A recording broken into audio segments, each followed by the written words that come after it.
Hello everyone and welcome to the planning issue for GitLab 15.6 for the Gitaly team. My name is Mark Wood. I'm the product manager for the Gitaly team. So I'll be walking you through some of the features and fixes we're planning on implementing through this next milestone. Just to let everyone know, under capacity, the Gitaly team has officially been broken down into two sub-teams, which we're really excited about. One team called Git team and one team called the cluster team. And the intent of this is to allow the Git team to focus solely on the implementation of Git, upstream changes that we can contribute back into the broader Git community, and changes in our architecture to allow better performance and better bug fixes for GitLab utilizing Gitaly, the project. The cluster team is going to focus in the upcoming months on the cluster implementation that we offer through our Gitaly product, as well as the ongoing effort to update our clustering tools to use a voting-based synchronization and concurrency model, which we're very excited about, and there's more information on that below. For now, we're going to keep the planning issue as a single planning issue because we believe that both teams are working and have enough overlapping areas that it makes the most sense to plan holistically for the Gitaly project. And then we will take a close look at the cluster and the Git team split as far as capacity goes. If this doesn't work, we'll obviously revisit this as we move forward, but for now it makes the most sense. For the objectives and themes, feel free to take a look at the direction page. I do try to keep that updated. One of the big things we're looking at working on, and this sort of fits with the clustering I was talking about above, is the decentralized architecture for Gitaly cluster.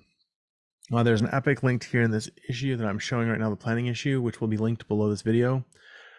We have completed architectural review. We've had staff engineering take a look at it. We've had multiple other independent reviewers take a look at it. We're really excited that overall we've received some really good feedback. There are some areas of risk that we're looking to remediate, and that's very good news for us.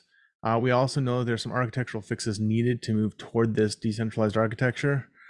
We have an epic about that right here, and we're trying to schedule these fixes in immediately starting in 15.6. So some of the cluster teams work in 15.6 will be helping to burn down some of this technical debt we need to complete prior to moving to a more decentralized architecture.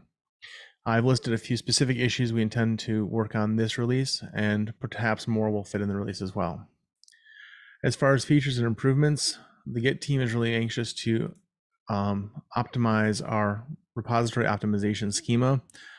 There's been some good discussion around this in our offsite meeting about a month and a half ago, and we're anxious to sort of see how this will help optimize the repositories we store for all of our customers and how our self-managed customers store their repositories.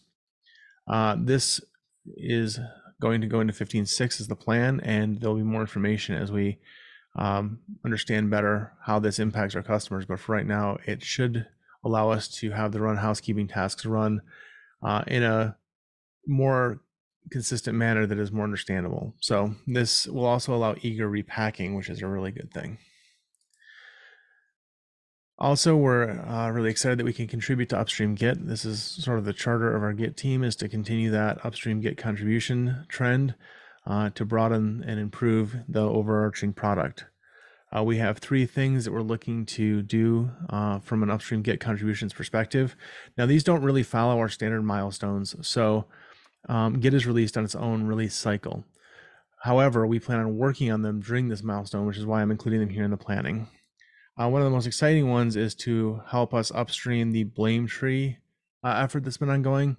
This was an effort that was started by multiple Git contributors in multiple areas, and it's something that we at GitLab are hoping to sort of get on board with, help with reviews, help to continue the upstreaming of this, and to better the overall Git product. There are also two other aspects to this. One is we're looking to set up GitLab CI, and this is to help us during our contribution phase to upstream Git. This is more of an internal issue to allow us to contribute in a better manner. We're also looking to enable Git repack to filter objects, which is another ongoing thing that's being done in the GitLab mailing, or the Git mailing list.